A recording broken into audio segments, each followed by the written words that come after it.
Nithyananda Paramashivoham Om Nithyananda Paramashivoham Om Nithyananda Paramashivoham Om Nithyananda Paramashivoham Om Nithyananda Paramashivoham Om Nithyananda Paramashivoham Om Nithyananda Paramashivoham Om Nithyananda Paramashivoham Om Nithyananda Paramashivoham Om Nithyananda Paramashivoham Om Nithyananda Paramashivoham Om Nithyananda Paramashivoham Om Nithyananda Paramashivoham Om Nithyananda Paramashivoham Om Nithyananda. Now, slowly, very slowly, you can open your eyes. And from that restful awareness, take a moment to share what was revealed to you. Whether you saw a few words, or just one word, or you saw sentences, or even a full paragraph, or whole page itself. Take a moment and share what was revealed to you through your third eye, what Swamiji revealed to you through your third eye. The power of quantum memory. The power to recollect large information from the intelligence behind the brain. It starts, you manifest the past from the space of oneness. So take a moment and let us share.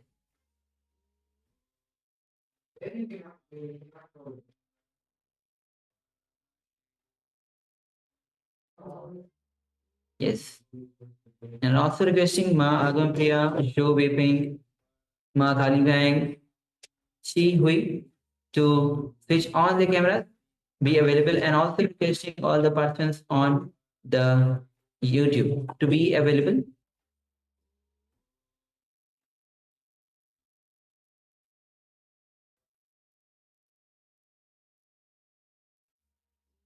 And all the participants on the YouTube, we have a lot of people who are watching us on the YouTube. You can also comment and start interacting with us. We'll be attending each of your comments that you are putting. So, and also we'll be joining us via two-way. We'll be giving you the link. So take a moment and share.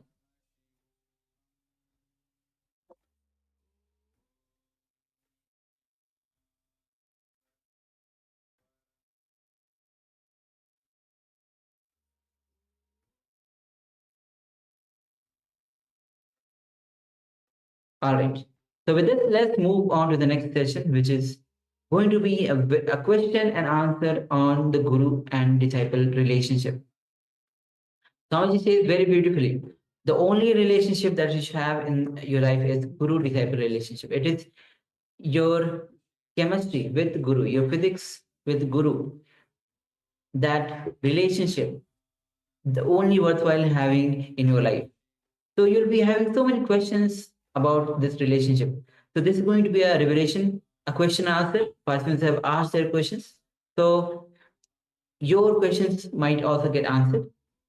So let's be in the space of listening and let's enter into this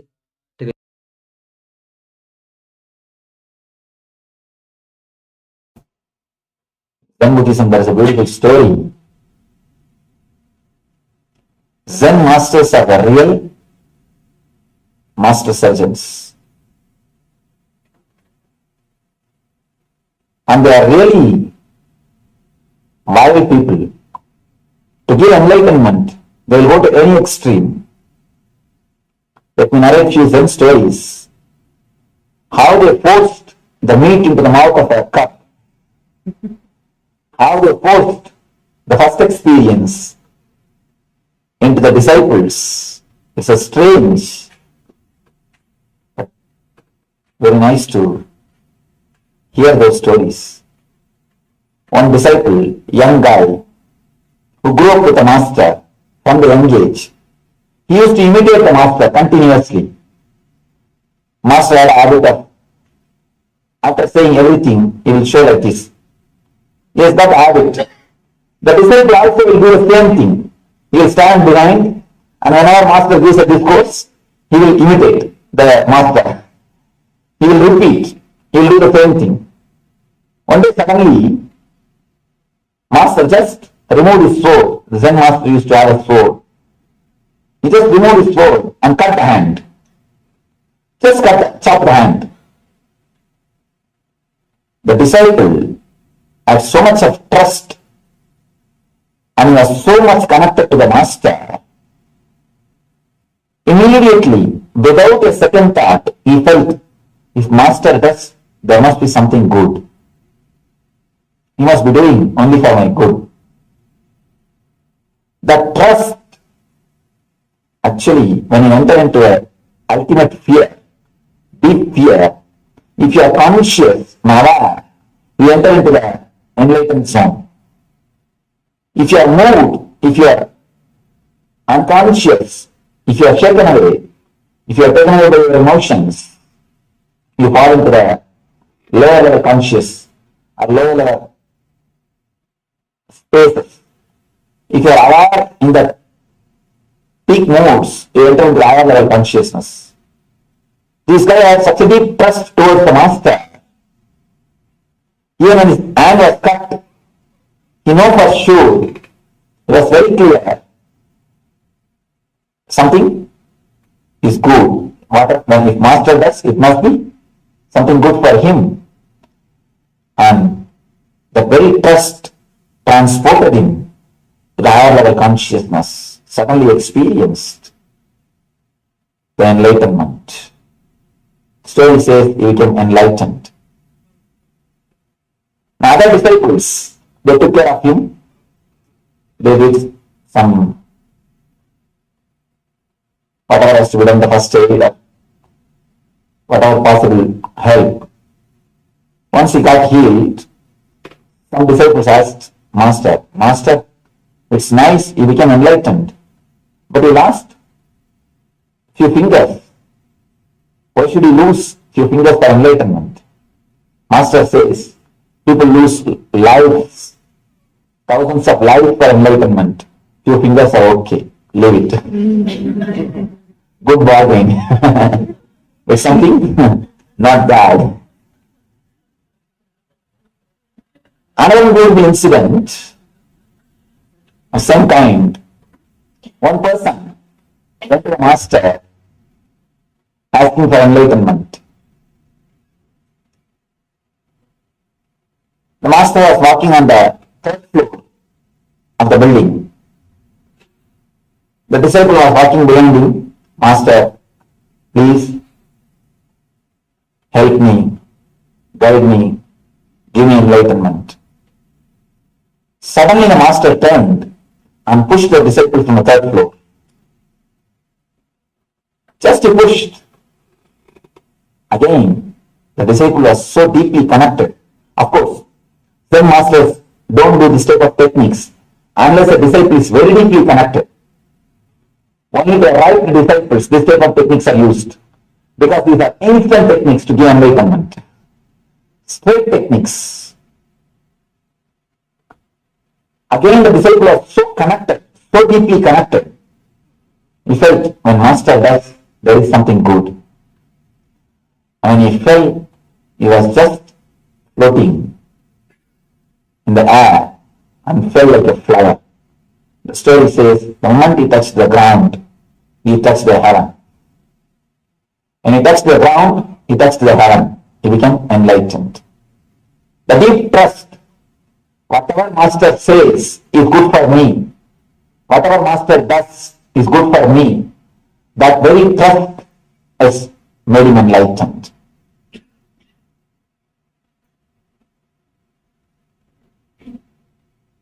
Master never allows anybody to get stuck with the ordinary experiences. Even though you call them as the spiritual experiences, no experience is spiritual unless you stop experiencing things. Stopping experiencing anything. Only when you stop experiencing anything, you enter into a spiritual experience. Spiritual experience is something in that the experiencer, experienced and the experience, all the three disappears. All the three just disappears. In that only you remain. Even the word you can be used when only you are there. If there are two persons, then you and I can be used. If there are no two persons, neither the word you nor the word I is meaningful. Both loses its boundaries. When the boundaries are lost, the word you or the word I cannot be used. Unless that experience of Tattvamasi, that art thou happens, Master never rests. Master is ultimate Master surgeon to remove the ego in all the level. The level of ordinary world or the level of spiritual. People get even the spiritual ego. They think they become more holy, holier than you. When that attitude happens, again you are stuck. Master will never allow you to get stuck even in that region, even in that area.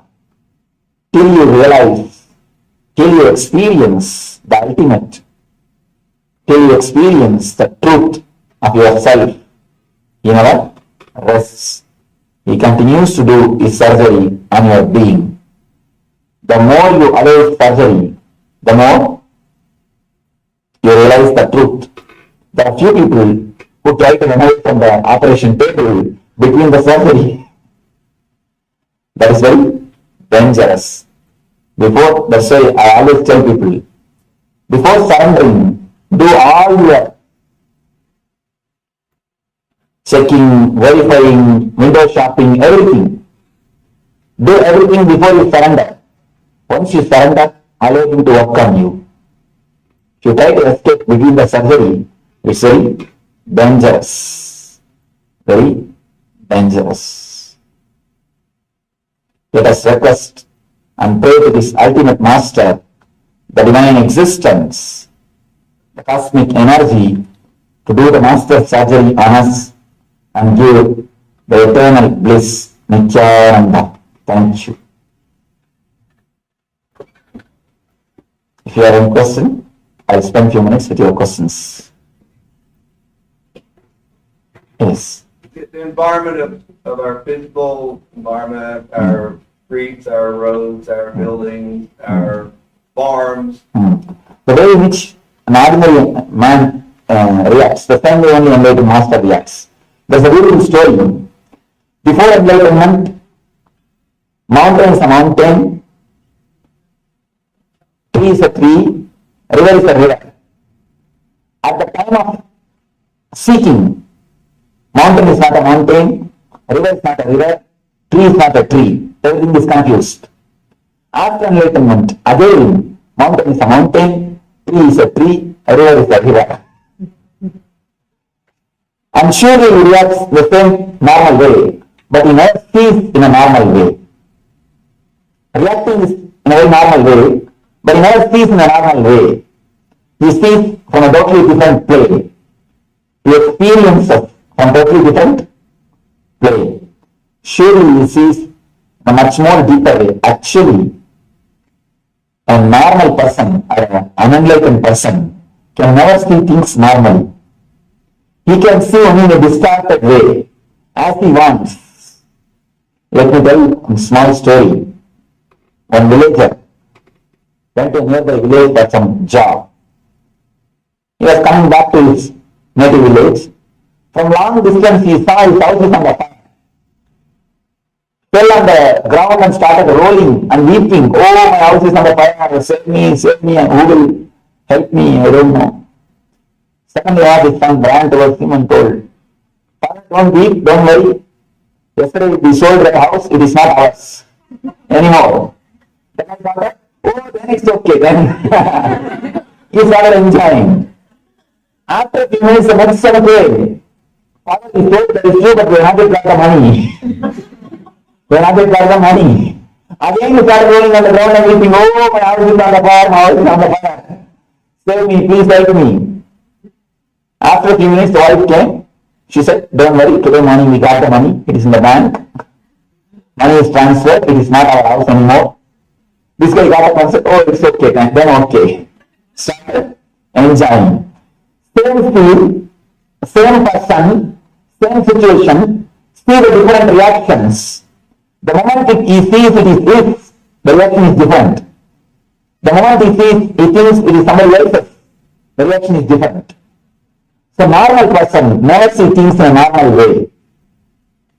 We see, perceive only according to our judgment, or according to our understanding, according to our perception. With an enlightened person, he sees things very normally, as it is, flat. Neither hatred nor attachment. Any other question? Yes.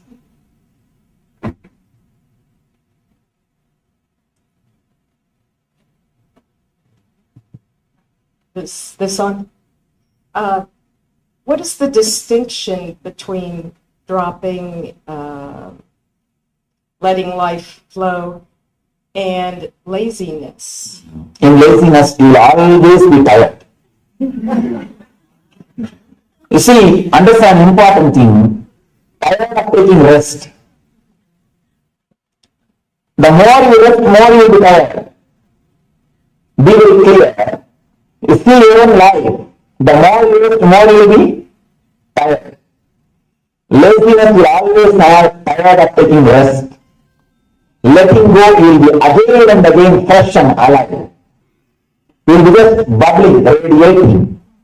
If you are bubbling, radiating, alive 24 hours, you are letting go. You are allowing the life energy to penetrate you and live through you, express through you. If you are 24 hours tired, you are lazy. Very, by your experience, you can understand. See, a person who allows the life to penetrate him, who just lets go the things, who just surrenders. The person who surrenders, he will never have a doubt or confusions. The person who is in laziness, again and again will have confusion. What am I doing? Is it right? Am I doing right thing?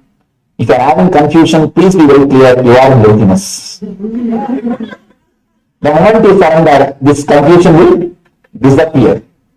You will be in ecstasy. That's the only difference.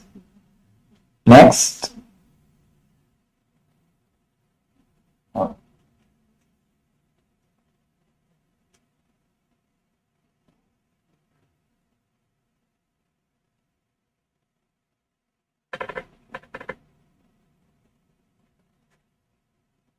Here the question says, we the untouchables ever find enlightenment?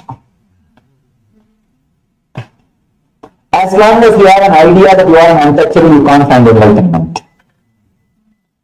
The moment you drop that idea that I am untouchable, you are enlightened. There is nobody who is untouchable. No, the very idea that untouchable is something wrong. I think the very idea is maybe because of some inferiority complex. Nobody is untouchable on the planet, except the person claims, I am holier than you. He is the only untouchable, you can't touch him. If somebody claims, I am holier than you can't touch him. He is the only untouchable. You will not allow you to touch. Except that person, everybody can become enlightened. The person who thinks he is holier than somebody, except him, everybody is touchable. Everybody is capable of having enlightenment. Only he can't, because he is untouchable. He will not allow you to touch him. Next.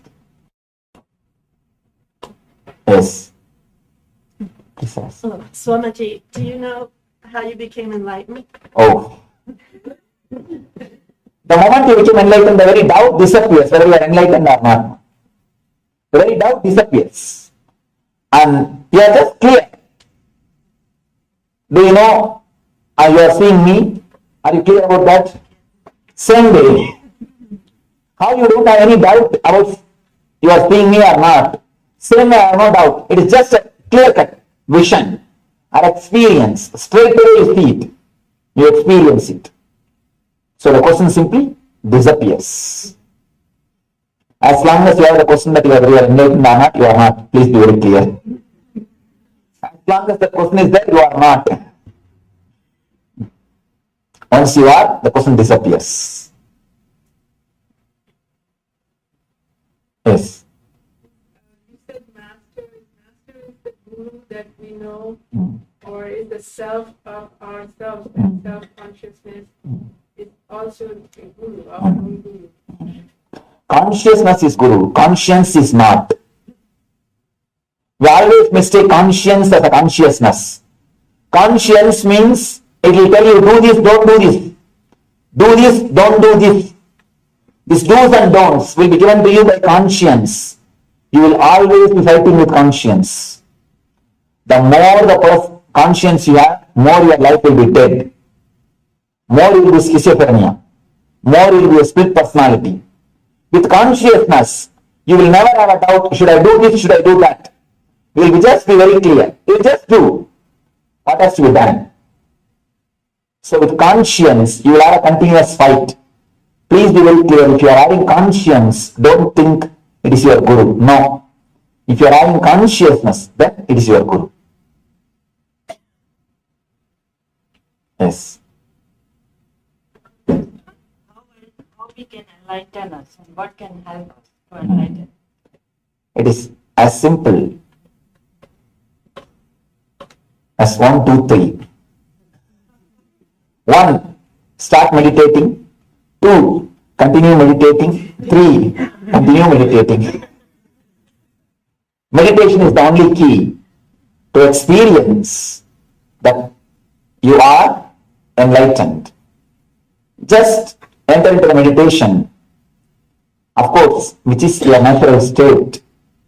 Start with some meditation technique. Enter. Surely you will see that you will experience that ultimate truth, which is your being. Even though you don't believe you are a lion, you are lion. Yes. Don't we have to do specific practices like in Patanjali Yoga Sutras, like yamas, niyamas, brahmacharyas? And I tell you, the yama, niyama, even after death, you will not be convinced that you have done perfectly. The yama, niyama is a nice technique to escape for you and for the master. If you press the master, why still I am not enlightened? He can always quote, you are not practicing yama, niyama properly. And you can convince yourself, I have not done that properly, that's why I am not becoming enlightened. Yama, niyama is a nice method to postpone. According to my experience, I tell you, yama, niyama happens after you enlightened. After you get enlightened. Never before you get enlightened. You can never be completely honestly truthful. Tell me. The first rule is ahimsa. Asteya. Ahimsa means that non-violence. And then satya means truth. Then brahmacharya, celibacy. Then comes the asteya, aparigraha, means living with minimum things. All these things will happen after enlightenment. It can never be done before enlightenment. If you try to do before enlightenment, it will be like a plastic flower, plastic rose. It will not be like a real rose. I tell you, straight away start working for meditation. Work towards the enlightenment. Let the enlightenment happen, then all these things will follow. At least in my experience, I tell you, I have seen thousands of yogis. I have not seen a single yogi who accomplished all these things and then went to meditation. No. It is not even 8 steps, it is 8 parts. All the 8 should be at a time practiced. All the 8 should be practiced at a time. It's not that you will go step by step. No. It is not Ashtapadi, it is Ashtanga. Anga means part. The word Sanskrit word you should understand, when Patanjali says Ashtanga Yoga means 8 part of the yoga, not 8 steps of the yoga. 8 step means first step you will finish, then you will go to second step, then you will go to third step. That's the way. But here it is not 8 steps, it is 8 parts. So 8 parts, all the 8 will be practiced at a time. Only then we will be able to realize. Never think you will do first one, second one, third one. No. The first one itself will never be completed unless you experience the enlightenment. Yes. Yes. How do you release doubt? How do you? How do you release doubt? Doubt. That's a nice question. Just surrender. Tell the divine. You are the person who gave the faith. You are the person who gave the doubt. Have both. Leave me. Doubt about yourself. And again, that's what. You see, of course, you can surrender to the divine. You can say, again and again I am having doubt about myself. There is some part believing in me, some part doubting me. Please just take both and leave me. You can surrender the doubt and faith both. As somehow you wanted to keep the faith and you wanted to relieve only the doubt. That's where the trouble starts. Drop both, then you will go beyond. Referring to the conscience of, do this, do that, having to eliminate that for the enlightenment. The sociopath, serial killer has no conscience, no doubts. How do you throw the baby out with the wash? That's a wonderful thing. Wonderful question.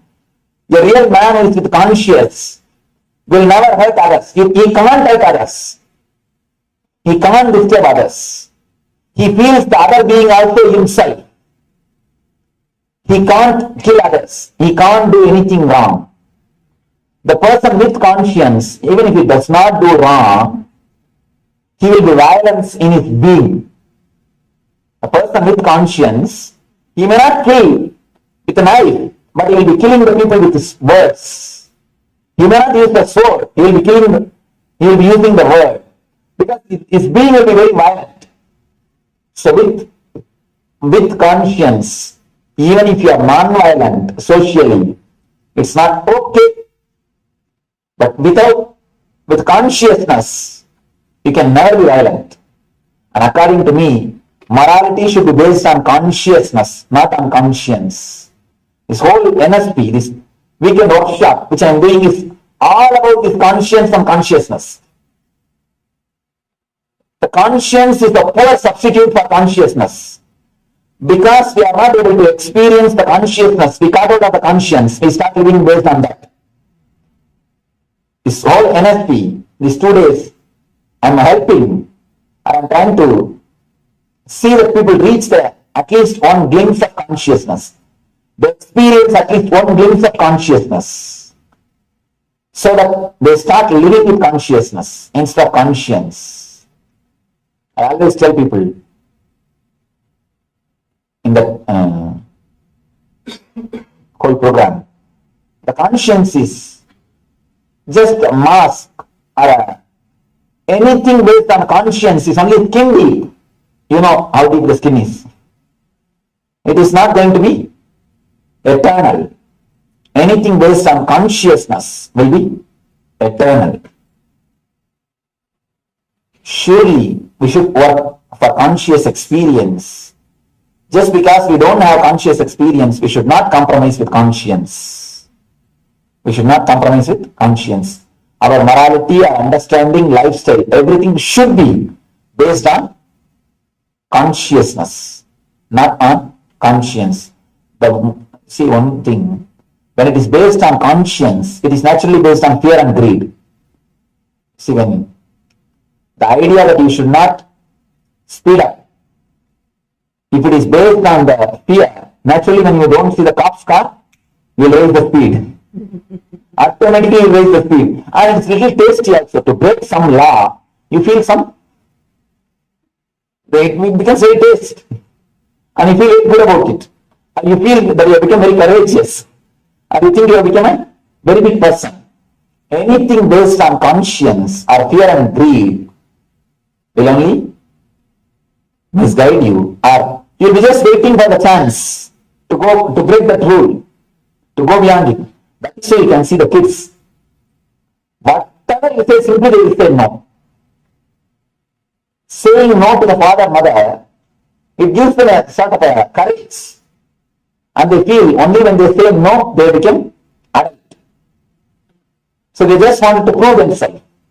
Same way, any discipline based on, any morality based on conscience, you just try to violate it, violate that rule, violate that law to prove that you are somebody great.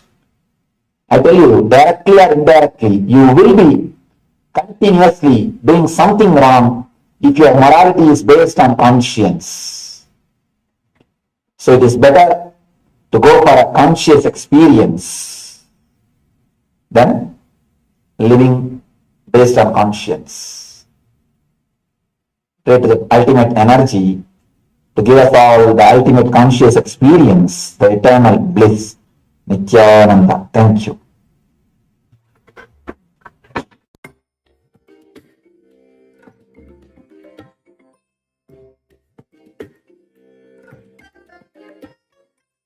I bless you all.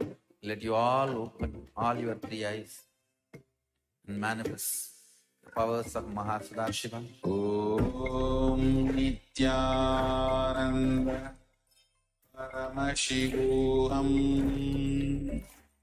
Om Nithyananda Paramashivoham. Om Nithyananda Paramashivoham. Om Nithyananda Paramashivoham.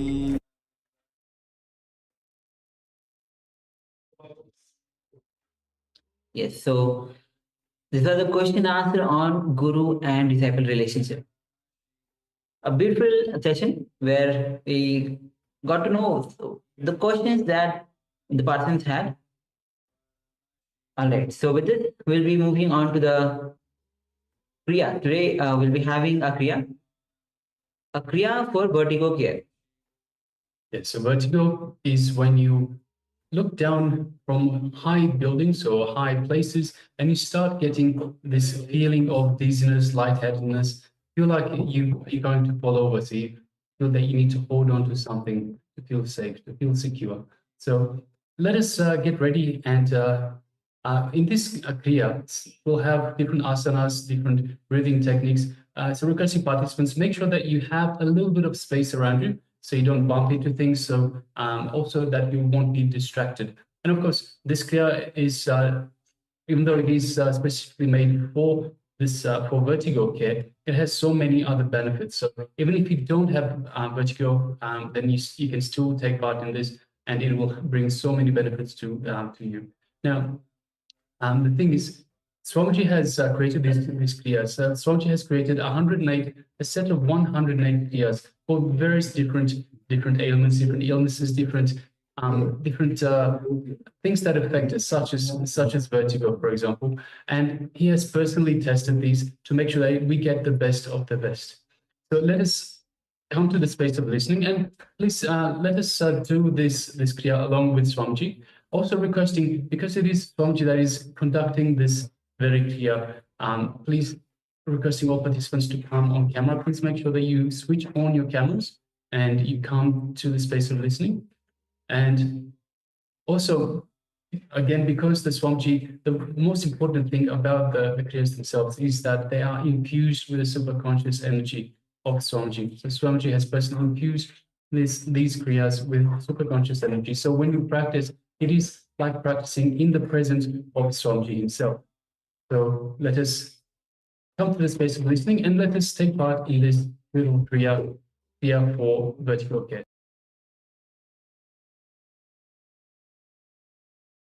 Let us start the Nitya Kriya for cure for vertigo problem.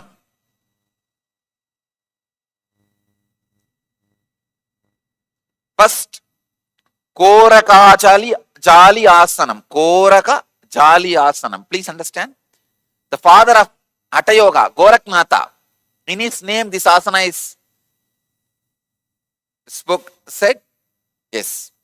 Usually he always sits only in this posture.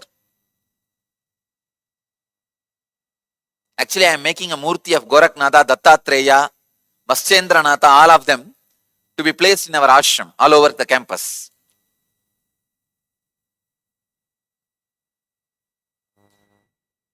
This is the posture. Be seated in a squatting position. Insert the hands in between the thighs and the calf muscles. Interlock the fingers. Rest the palm on the navel. Fix the gaze at the tip of the nose for 30 seconds.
In this posture, Prakriti Kumbhaka.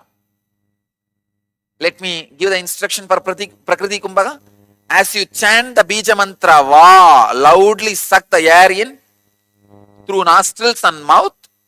Then when you are full, hold as long as you can. Then slowly exhale normally.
Stop blinking the eyes. Concentrate on your nose as strongly as you can. Tip of the nose for 2 minutes.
Next step,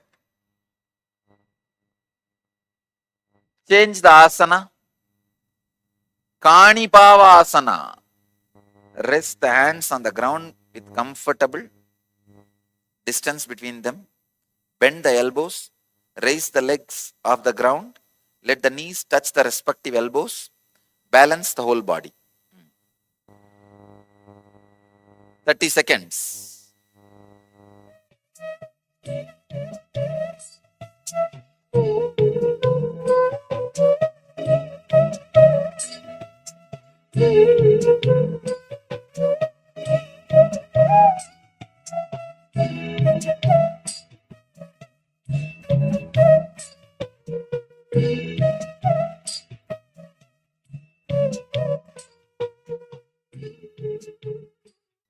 Now, in this posture, Gata Kumbhaka. Gata Kumbhaka is inhale through both the nostrils, hold the breath, exhale through right nostril. Please understand, inhale through both, hold the breath and exhale through right.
is Vamavarta Chakra Kumbhaka.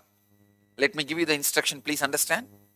Inhale through left, hold as long as you can judiciously, exhale through right, again inhale through left, and stop and relax.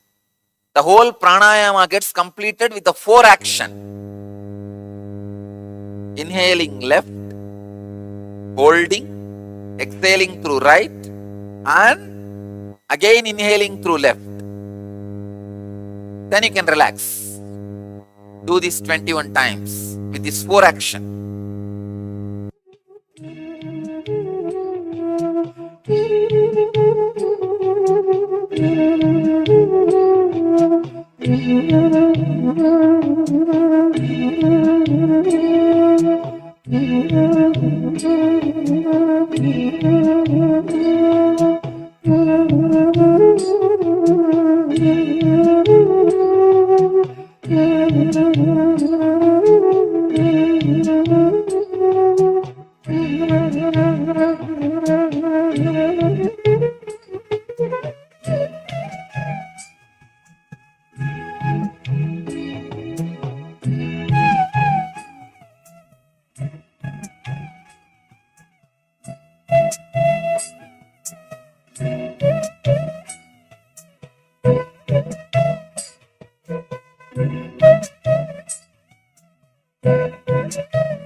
Next step,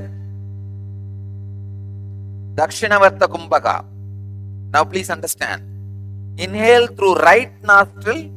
Hold as long as you can judiciously. Exhale through left nostril. Inhale through right. Hold and exhale through left. Repeat 21 times.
Let you all achieve, experience, live, express, radiate.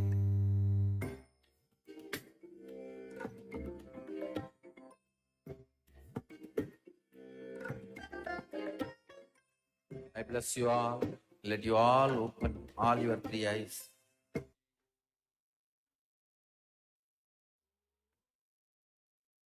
Yes, welcome back. So that was a wonderful Kriya guided by the Supreme Pontiff of Hinduism. So personally guiding us through the Kriya. So that was Kriya for vertigo. Okay. So next, let us move on to the power manifestation. So once again, the power manifestation segment. And today's power manifestation is the power of quantum memory. Before we go into the power manifestation itself, requesting participants, please switch on your cameras. Yes, thank you, Transcend. Yes, thank you. So Ma Shukra Indaranda, Ma Kelly Wang, Ma Chu Wei Bing, and Shi Hui. If I mispronounce it, I do apologize. but requesting everyone please switch on your cameras and be available in the camera frame itself. Please take a moment and switch on your cameras. And let us manifest this power of quantum memory. So in this round, we'll be again one page from Science of Enlightenment. We'll just have a glance of it. Then we'll be manifesting the power of quantum memory. So we'll be projecting this. Again, remember, don't try to read it. Just have a glance of it.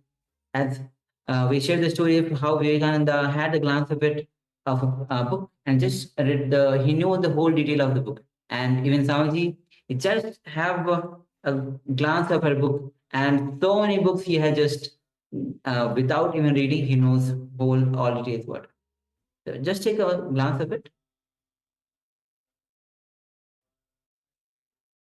That's all. Yes. All right, so now that we've taken a glance at the book, at the page of the book. So it is the book, The Science of Living Enlightenment. Let us now just sit comfortably with the head, neck, and spine in a straight line.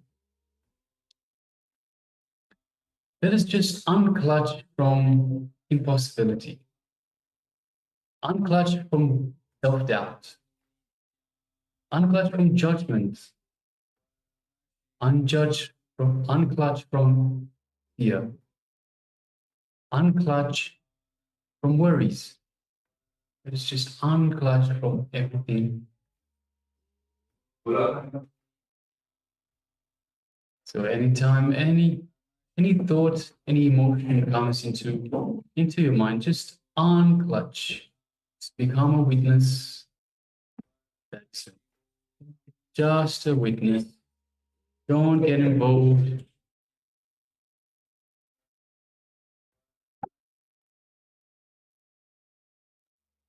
And continuously come to the space of unclutching. Clutch again and again. Every time a thought comes up, remember to unclutch. Now let us invoke Swamiji in our inner space, just in the Ananda Gandha region, which is just below the heart center.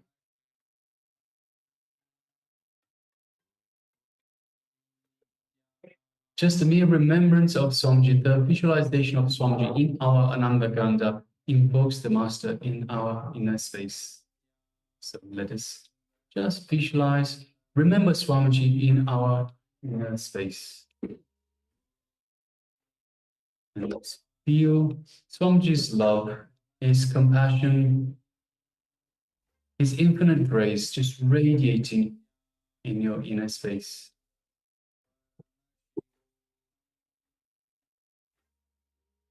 Take a moment and feel the connection to Swamiji, space of oneness with Swamiji. Take a moment and feel the energy that Swamiji is radiating, this super conscious energy Swamiji is radiating. It is flowing out to every corner of your body.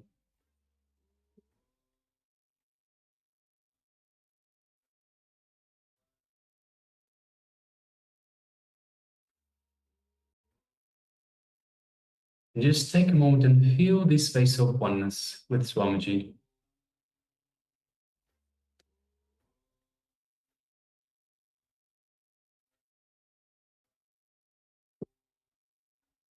Now from this space of oneness, let us move our gaze to the third eye, just between the eyebrows.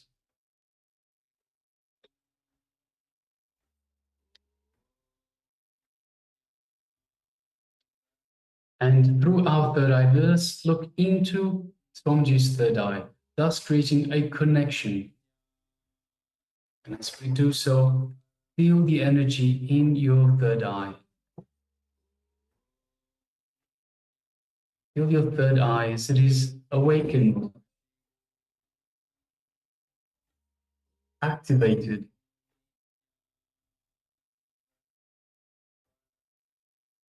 From this space of oneness, let us start manifesting the power of quantum memory.